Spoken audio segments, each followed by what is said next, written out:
Assalamualaikum warahmatullahi wabarakatuh. Selamat pagi, siang, sore, dan malam anak-anak. Sebelum memulai kelas online kali ini, saya akan memperkenalkan diri saya terlebih dahulu. Saya Zakiyatun Nufus Hasanah, bisa dipanggil Bu Zakia atau Bu Zaza. Saya di sini akan menjelaskan mengenai permohonan nomor pokok wajib pajak.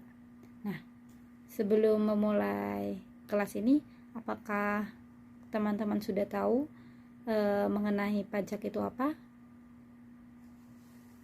Nah, betul teman-teman semua, pajak itu merupakan sejumlah uang yang dibayarkan oleh rakyat kepada kas negara berdasarkan undang-undang yang telah diatur yang bersifat memaksa dengan tidak memperoleh imbalan secara langsung dan digunakan untuk keperluan umum. Pajak ini wajib dibayar oleh masyarakat kepada negara. Maksudnya itu pajak ini wajib dipungut oleh negara kepada masyarakatnya. Nah, contohnya ketika kita membeli makanan atau minuman, terkadang kita jika melihat struk atau notanya itu, kita dapat melihat bahwa terkena pajak PPN pertambahan nilai 11%, yang mana itu merupakan salah satu contoh pajak dari yang sering kita temui. Apa sih yang diperlukan oleh wajib pajak untuk membayarkan pajaknya? Nah, sebelum memasuki apa yang diperlukan oleh wajib pajak, apakah teman-teman semua sudah memahami mengenai konsep atau definisi dari wajib pajak? Nah, jika teman-teman belum memahaminya, saya akan menjelaskan. Nah, wajib pajak itu merupakan orang pribadi atau badan yang menurut ketentuan peraturan perundang-undangan perpajakan diperuntukkan untuk melakukan kewajiban perpajakan, yaitu berupa pemungutan pajak atau pemotongan pajak. Nah, seperti yang sudah saya jelaskan sebelumnya, pemungutan pajak itu dapat berupa ketika kita membeli makanan atau minuman di suatu resto atau kafe.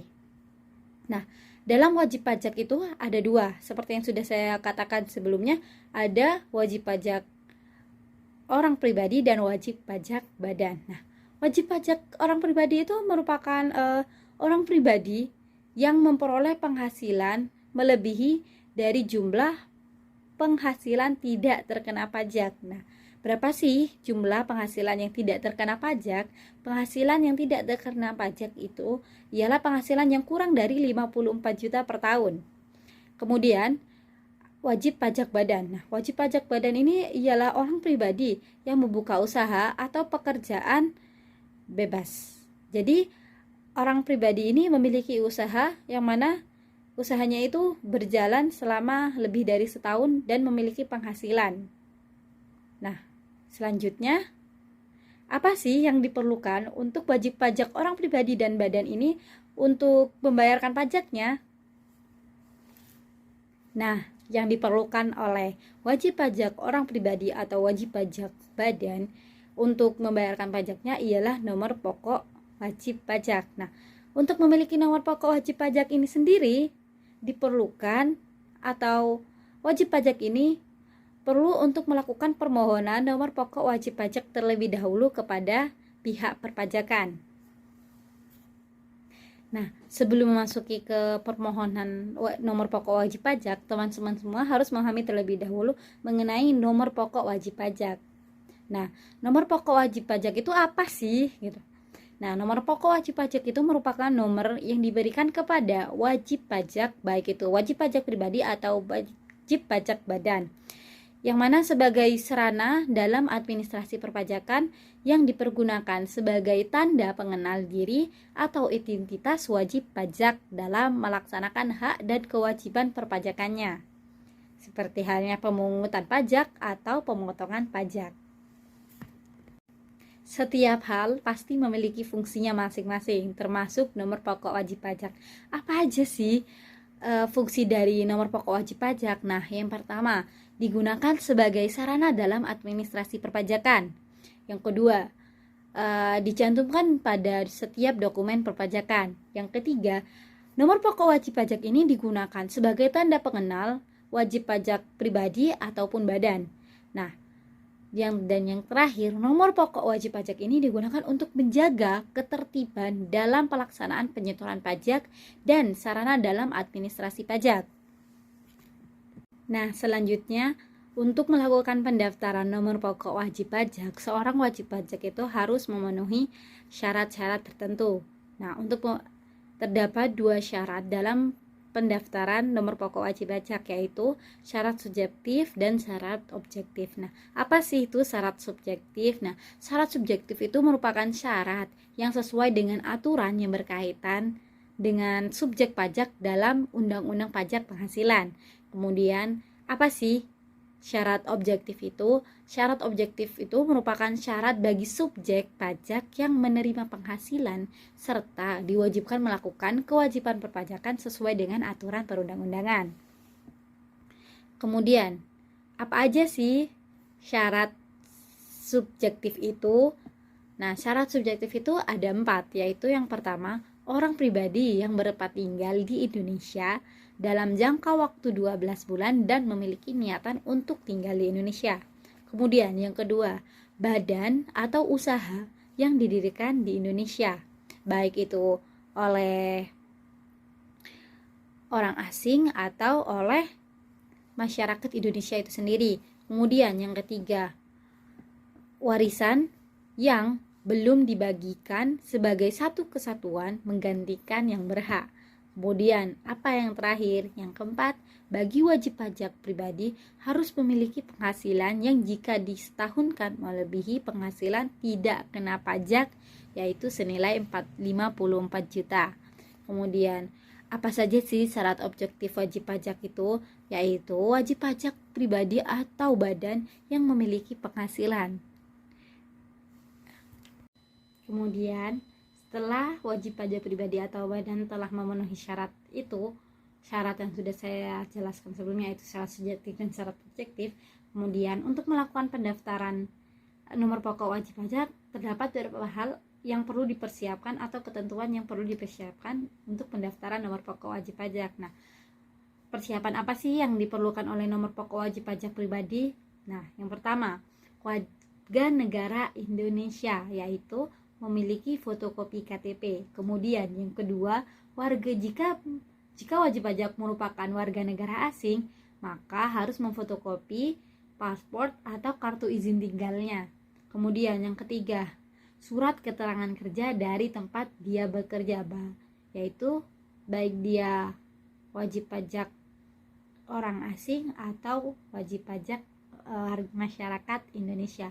Kemudian apa yang keempat, yaitu pegawai negeri dapat membawa surat keputusan, yaitu SK yang mereka miliki bagi PNS. Kemudian yang kelima, mengisi formulir pengajuan. Jadi setiap wajib pajak pribadi ingin melakukan pendaftaran nomor pokok wajib pajak, mereka harus melakukan pengisian formulir pengajuan terlebih dahulu. Selanjutnya, ketentuan apa sih yang perlu dipersiapkan oleh wajib pajak badan jika ingin melakukan pendaftaran nomor pokok wajib pajak? Nah, yang pertama yaitu jika badan tersebut merupakan milik dari warga negara Indonesia, maka perlu fotokopi dari KTP. Kemudian yang kedua, jika usaha tersebut adalah milik warga negara asing, maka perlu melakukan fotokopi paspor atau kartu izin tinggal. Kemudian yang ketiga, surat keterangan usaha, minimal bukti tagihan listrik. Kenapa? Karena setiap usaha itu harus memiliki surat keterangan usahanya terlebih dahulu.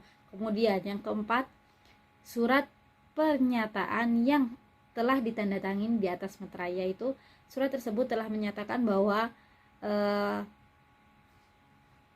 pribadi tersebut telah memiliki usaha ini untuk dilaksanakan sebagai usahanya, atau diklaim bahwa ini adalah suatu usaha yang telah dijalankan dan usaha tersebut dalam jenis apa.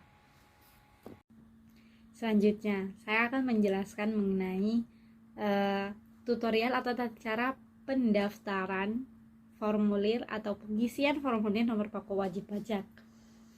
Nah, yang pertama, seperti gambar yang saya tampilkan ini, yang pertama yaitu kita harus mengetahui terlebih dahulu kita akan mendaftar sebagai wajib pajak pribadi atau wajib pajak padan. Nah, jika kita ingin melakukan pendaftaran sebagai wajib pajak pribadi, maka yang pertama kita mengisi jenis pendaftarannya terlebih dahulu, yaitu sebagai permohonan wajib pajak, yaitu bisa kita silang atau bisa kita centang.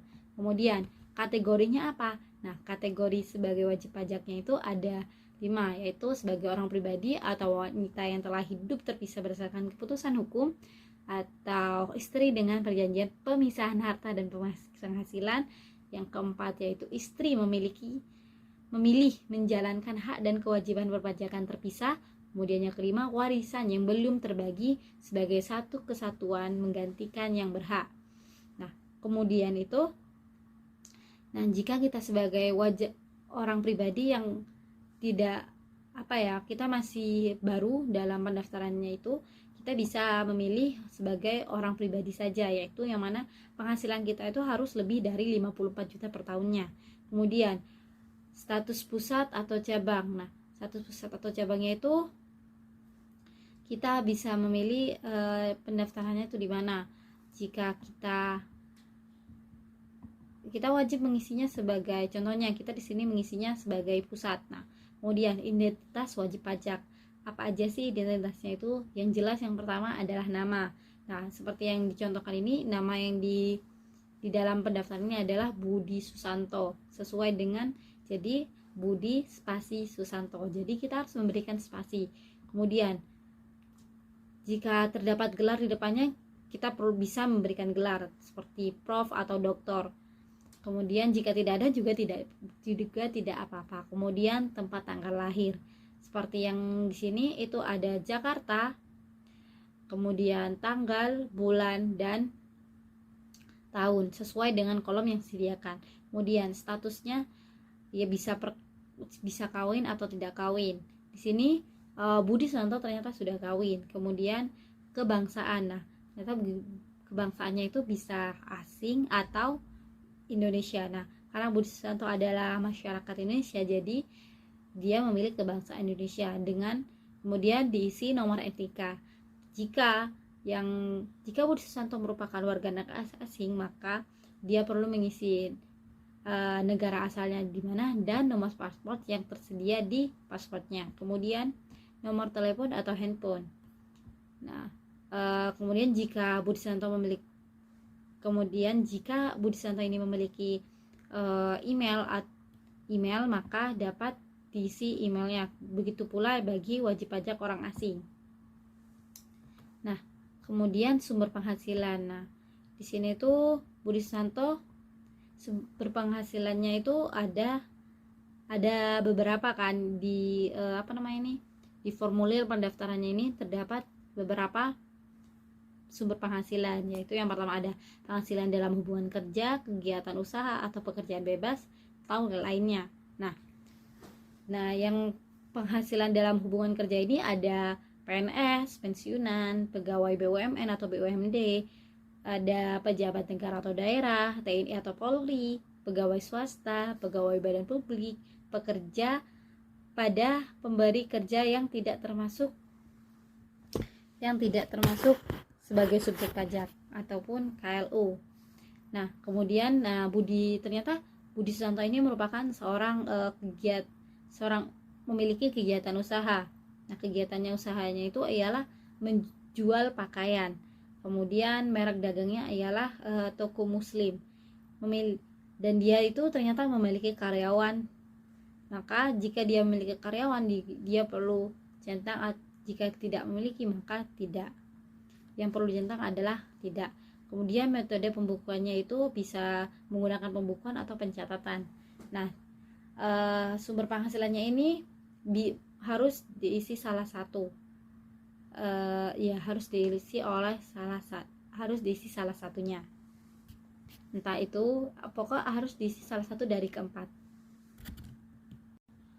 Kemudian yang selanjutnya ialah mengisi formulir pendaftaran bagian alamat. Nah, di bagian alamat ini ada tiga alamat yang perlu diisi. Tapi yang pertama yaitu alamat tempat tinggal. Nah, pada alamat tempat tinggal ini jika wajib pajak ini memilih pendaftaran melalui cabang atau PTT, maka tidak perlu diisi. Kemudian jika karena tadi Budi menggunakan pusat, maka dia harus mengisinya, karena yang pertama dia harus mengisi jalan, blok, nomor, RT RW, kelurahan atau desa, kecamatan, kota atau kabupaten, kode pos, provinsi, dan nomor telepon atau handphonenya. Kemudian alamat yang kedua ialah alamat domisili sesuai dengan KTP. Nah, jika alamat yang tertera ini sama dengan alamat domisili yang tertera pada KTP itu adalah sama dengan alamat tempat tinggalnya, maka tidak perlu diisi ulang. Nah, karena alamat domisili KTP-nya itu sama dengan alamat tempat tinggalnya, maka Budi tidak mengisi alamat yang kedua. Kemudian masuk ke alamat yang ketiga, yaitu alamat tempat usaha. Alamat tempat usahanya ini karena Budi menjalankan kegiatan usaha, maka dia harus mengisi alamat usahanya, yaitu jalan, blok jika terdapat blok, nomor, RT RW, kelurahan atau desa, kecamatan, kota atau kabupaten, kode pos, provinsi, nomor telepon atau handphone. Kemudian yang terakhir yaitu informasi tambahan. Nah, informasi tambahannya itu ialah merupakan jumlah tanggungan, yaitu berapa jumlah orang yang ditanggungnya. Ternyata di sini adalah jumlah tanggungannya itu adalah 3. Nah, kisaran penghasilan per bulan. Nah, kenapa? Nah, kisaran penghasilan per bulan itu kurang dari 2 juta, 5 juta, ada yang 2 juta hingga 4.999.000. Terdapat 5 pilihan penghasilan per bulan, yang mana jika ditotalkan itu lebih dari 54 juta per tahunnya. Nah, karena penghasilan Budi itu adalah kisaran dari 10 juta hingga anggapannya jika dibulatkan ialah 20 juta, maka Budi mengisi bagian tersebut. Nah, kemudian pernyataan. Nah, bagian pernyataan ini memang berisi mengenai dengan menyadari sepenuhnya akan segala akibat termasuk sanksi-sanksi sesuai dengan peraturan perundang-undangan yang berlaku, saya menyatakan bahwa apa yang telah saya beritahu di atas adalah benar dan lengkap. Jadi Budi ini mengisi dalam keadaan sadar dan tanpa paksaan. Kemudian tanda tangan dan tanggal. Selain pendaftaran NPWP, wajib pajak pribadi dan badan, ada juga penghapusan dari NPWP.